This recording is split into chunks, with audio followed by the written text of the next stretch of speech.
Pozdrav svima! Evo danas se nalazimo na jednoj od brončano-dobnih gradina u Istri, znači trenutno smo na lokaciji Monkodonja. Riječ je o brončano-dobnoj gradini koja se nalazi nekih 5 km istočno od Rovinja. Prapovijesne gradine za područje Istre su zapravo specifične od brončanog doba i svoj kontinuitet nastavljaju u željeznom dobu.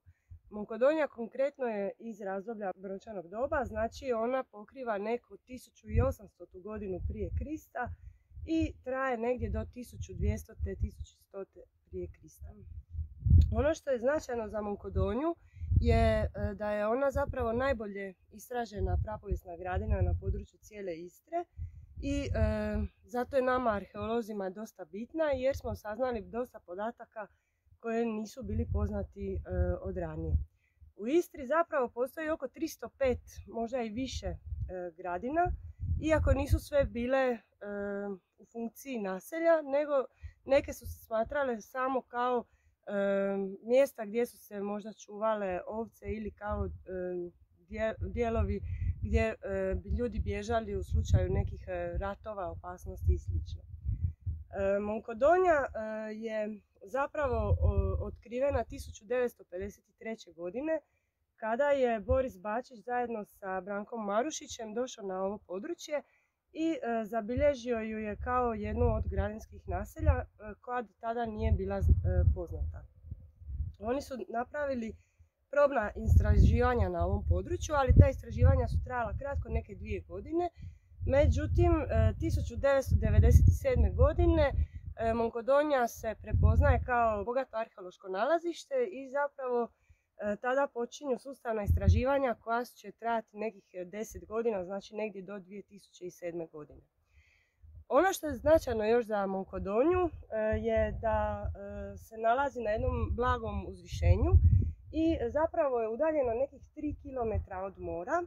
I kao što možete vidjeti, pogled i preglednost terena je skoro savršena. Dakle, gradine su najčešće, zapravo skoro uvijek, rađene na strateškim pozicijama gdje imamo dobar pogled na teren i gdje je lakša mogućnost obrane od neprijatelja. Značajno je još da je u podnožju Monkodonje plodno tlo, što je zapravo plodno još od brončanog doba pa sve do danas, tako da i danas se ispod Monkodonje nalaze brojni maslenici, vinogradi i polja i to zapravo ukazuje da je ovo bio pogodan teren da se na njemu napravi nalazište.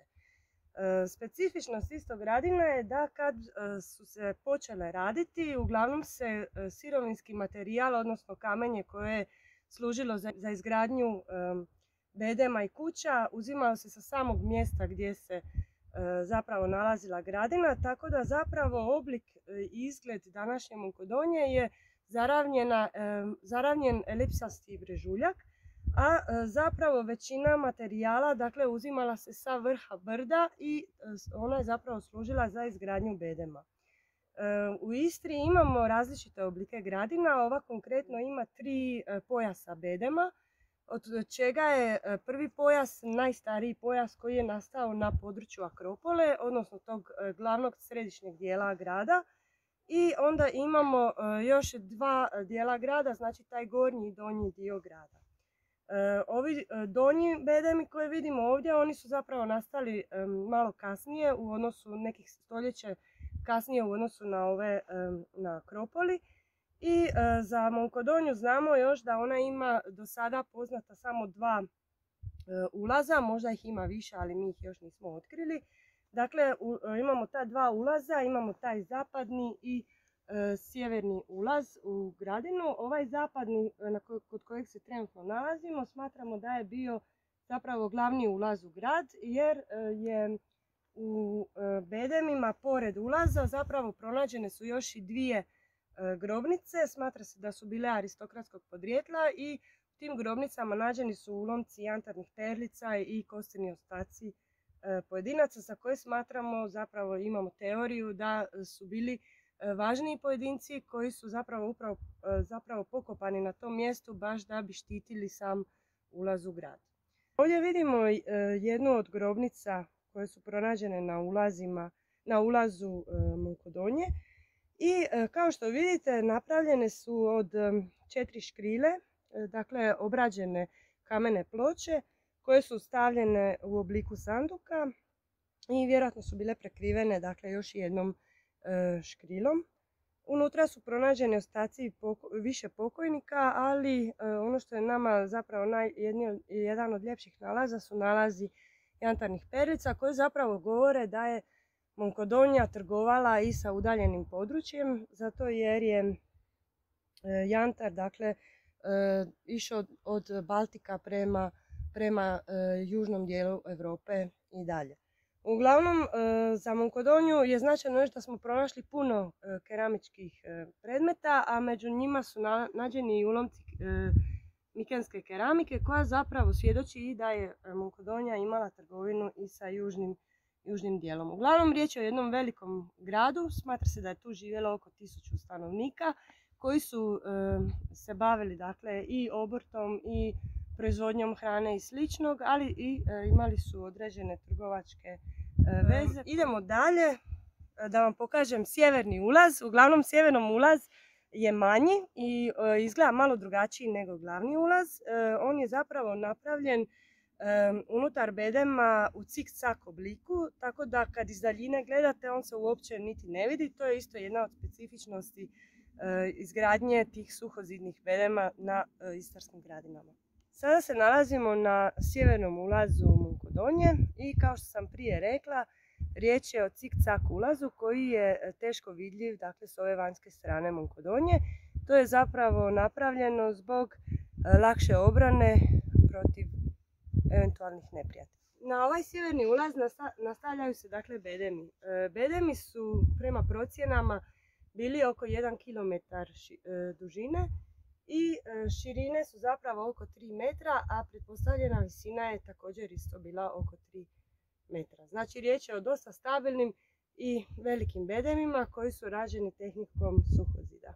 Između ova dva ulaza koja ste vidjeli, mi smo se nalazili, dakle, u tom donjem gradu, odnosno na toj terasi donjeg grada Monkodonje i zapravo istraživanjima je utvrđeno da je uz bedem postojao zapravo niz manjih kućica skromnijeg izgleda. Isto tako pronađeni su nalazi koji ukazuju da je na ovom dijelu bio, dakle, taj obrtnički život grada. Pronađeni su ostaci različitih zgura, različitih koštanih alatki koje su se zapravo koristile za i tkanje i proizvodnju metalnih predmeta i sl. Svi se vjerojatno pitate otkud Monkodonji voda. Znači, u okolici Rovinja postoji nekoliko močvarnih područja koja su i dan danas živa. Zapravo, prilikom istraživanja otkrili smo da su postojale i manje pravokutne vodospreme koje su zapravo skupljale kišnicu i za potrebe stanovništva Monkodonje. Idemo sada prema gornjem gradu gdje je živjela elita. Se nalazimo u gornjem dijelu grada, dakle u tom središnjem dijelu gdje su zapravo pronađeni i ostaci kuća i ulomci keramika.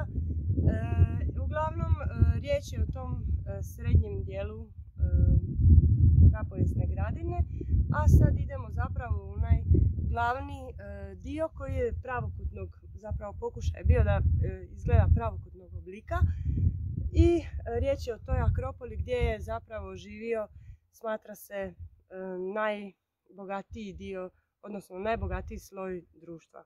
Evo nas na središnjem dijelu gradine, dakle to je područje akropole. Tu su pronađeni ostaci pravokutnih kuća.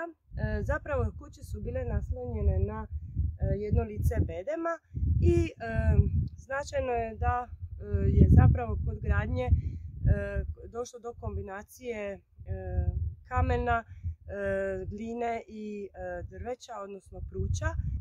Smatra se da su krovi služili i za skupljanje kišnice.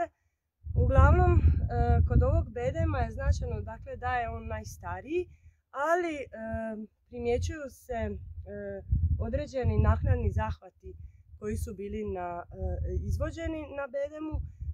Na nekim mjestima dakle, taj bedem se ili popravljao ili se čak ojačavao i to zapravo ukazuje da Monkodonija dolazi u neko nemirno razdoblje gdje se zapravo ulazi smanjuju, a bedemi šire i učvršćavaju.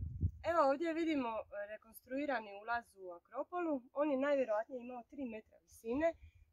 Zbog rekonstrukcije malo je niži, ali zapravo vam predočava kako je to izgledalo u brončano doba. Monkodonija je brončano dobna gradina i na njoj su pronađeni ulomci koji su bili isključivo iz brončanog doba. Kao što smo rekli ranije, gradine su specifične i za željezno i brončano doba Istre. A zadnje pretpostavke su da je stanovništvo Monkodonije u određenom trenutku, dakle negdje oko 1200. i 1100. godine, doživjelo jednu tragediju, ajmo reći, jer imamo ostatke paljenja i pretpostavlja se da je zapravo bila zapaljena, a ono što nas raduje je da smo na brdu pored pronašli ostatke željezno-dobne keramike. Znači, pretpostavka je da su se stanovnici preselili na drugo brdo gdje su nastavili svoj život. Što se tiče ukopa koje smo prije spominjali, dakle vidjeli ste grobove koji se nalaze na ulazu u Monkodoniju i koji čuvaju zapravo sam grad. Za brončano doba je specifično nastajanje grobnica koji su u obliku tumula. Znači riječ je o kamenim gromačama koje su neka vrsta nadgrobnih spomenika, a unutar svake gromače nalazimo i grobnice koje su napravljene isto od kamenih škrilja i zapravo tvore jedan oblik sanduka. Jedan od dokaza je svakako da se je stanovništvo Monkodonije pokapalo na susjednom brdu, na Mušegu. Na susjednom brdu Mušegu zabilježeno je 30 gromača. Istraženo je nekoliko i zapravo dokazuju taj način ukopa u brončanom dobu. Sad ćemo otići na sljedeće brdo i pokazat ću vam kako je to zapravo izgledalo.